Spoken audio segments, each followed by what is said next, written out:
الحمد لله رب العالمين إن الله وملائكته يصلون على النبي يا أيها الذين آمنوا صلوا عليه وسلموا تسليما اللهم صل على سيدنا محمد مولاي صل وسلم دائما أبدا على حبيبك خير الخلق كلهم هو الحبيب الذي ترجى شفاعته لكل حول من الهوال المقتحم اللہ جل شانہ قبول فرمائے آپ لوگوں کے بیٹھنے کو بھی میرے بیٹھنے کو بھی اور جو کچھ کوتاہیاں ہو گئی ہے دین بھر میں اللہ تعالیٰ اس کو معاف فرمائے اور اللہ جل شانہ اپنی محبت اور حضور صلی اللہ علیہ وسلم محبت کا فرمائے کوئی یہ نہ کہے کہ اللہ کی محبت کے ساتھ حضور کی محبت تو بھائی قرآن پاک میں اللہ جل شانہ نے ایک ہی جگہ پر ذکر کیا ہے الگ الگ بھی ہے اور ایک ساتھ بھی ذکر کیا ہے جس کا کل آپ نے تراویح پڑھی تو آج تو 11واں پارہ اور 12ویں پارے کا شروع کا روبہ پڑا اور گزشتہ تراویح کے اندر جو ہے 10واں پارہ 9 کی ثلث سے لے کر 10 پورا ہوا تھا تو اس میں ایک آیت تھی احب الیکم من اللہ ورسولہ اس میں اللہ اور اس کے رسول کی محبت کو ایک جگہ پر جمع کیا اللہ تعالیٰ نے احب الیکم من اللہ ورسولہ اللہ اور رسول اور بہت جگہ پر قرآن پاک میں ہے لیکن چونکہ یہ کل ہی آیت آئی تھی تو ذہن میں آ گئی تو اللہ جل شانہ محبت کا فرمایا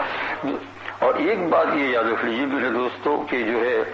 جو کام محبت سے کیا جاتا ہے پیار سے کیا جاتا ہے وہ کام بہت اچھا ہوتا ہے اور ہمیشہ ہوتا ہے نا اس کی مثال آپ سمجھ لیجیے کہ چاہے یہاں شاپ ہے فیکٹریاں ہیں جال بچھا ہوا ہے لوگوں کی فیکٹریاں بھی ہے شاپ بھی ہے وہاں کام کرنے والے رکھتے ہیں تو فیکٹریوں میں جو لوگ کام کرتے ہیں جس کو اجیر مزدور کہتے ہیں لیبر کہتے ہیں یا شاپ میں تو اگر وہ محبت سے کام کرتے ہیں یعنی فیکٹری کے ساتھ یا اس کے مالک کے ساتھ محبت ہوتی ہے تو وہ اپنا دھن لگا کر اسی میں کام کرتا ہے گھڑی میں نہیں دیکھتا ہے کیا کرتا ہے گھڑی میں دیکھ کر سب چلے بھی جاتے ہیں وہ گھڑی میں نہیں دیکھتا وہ کہ یہ رہ گیا یہ رہ گیا وہ رہ گیا تو فیکٹری کے مالک سے بھی اس کو محبت ہو جاتی ہے پھر یہ کام بہت عجیب ہوتا ہے دیکھا نا دکان میں بھی اگر آپ کسی کو نوکر رکھے اور وہ ابھی تو 5 بجے اس کو چھوڑنا ہے اور 4 بجے سے گھڑی میں دیکھتا ہے 4 یہ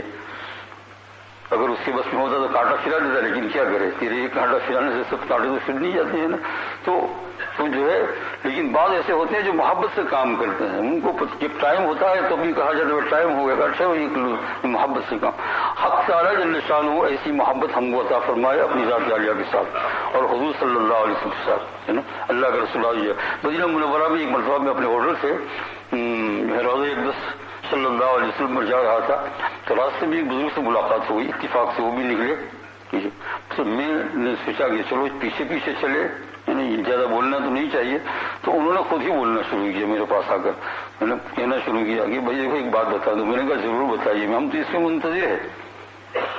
کہا کہ یہاں مدینہ منورہ میں ہم لوگ رہتے ہیں تو ہمیں ایک خیال ہر وقت یہ ہونا چاہیے کہ اللہ کا رسول ہم سے یہاں راضی ہے یا نہیں ہے نا اللہ کا رسول ہم تو بہت کچھ سمجھ لیتے ہیں کہ ہم وہاں سے آئے اتنا پیسہ خرچ کیا لیکن اللہ کا رسول اور یہ اللہ الغیب اللہ جانتا ہے تو اس لیے کیا کرے اللہ جل شانہ سے دعا کرتے رہے یا اللہ تو بھی راضی ہو جاؤ تیرے رسول کو بھی راضی کر دے اور وہ راضی ہوتا ہے کس سے کام کرنے سے گناہوں کے چھوڑنے سے یہ چیز مقدم ہے روزے میں خاص کیا حضرت سید علی حجویری رحمۃ اللہ علیہ بہت بڑے بزرگ گزرے ہیں اور تاریخ میں جو ہے ان کی شاندار باب ہے ان کو داتا گنج بخش بھی کہتے ہیں یہ 2 ناموں سے یہ مشہور ہے بڑے عجیب گزرے ہیں حضور صلی اللہ علیہ وسلم کی امت کے اندر تو ایک ایک شیرہ گزرا ہے کسی امت میں ایسے پیدا نہیں ہوئے اور قیامت تک یہ چلتا رہے گا ختم نہیں ہوا مگر بڑھاؤ مسلمان ہوا قیامت تک اور میرا تو عقیدہ ہے کہ بھائی یہ انہی کی دعاؤں سے کچھ کام چل رہا ہے یہ راتوں کو دن کو رو کر دعا کرتے ہیں امت کے لیے تو یہ ایک ایک ہیرا عجیب عجیب تاریخ میں اب یہ جو ہے انہی کا جب ذہن میں آ گیا تو یہ سید علی حجویری رحمۃ اللہ علیہ ایک مرتبہ انہوں نے حضور صلی اللہ علیہ وسلم کی خواب میں زیارت کی ویسے کئی مرتبہ کی ہوگی لیکن ایک مرتبہ واقعہ ہے کہ انہوں نے خواب میں حضور صلی اللہ علیہ وسلم کی زیارت کی حجویری رحمۃ اللہ علیہ مستوب جیسے بزرگ تھے جو کیسا انہوں نے درود پڑھا ہوگا کسی محبت سے انہوں نے کام لیا ہوگا کہ ان کو حضور خواب میں آ رہے ہیں آپ دیکھیں تو وہ کیسے سوتے ہوں گے کس پیار میں سوتے ہوں گے کتنا پیار ہوگا ان کو اور وہ 20 سال تک انہوں نے روزے کو دیکھا نہیں 17 سال ہو گئے 20 سال ہو گئے مدینہ منورہ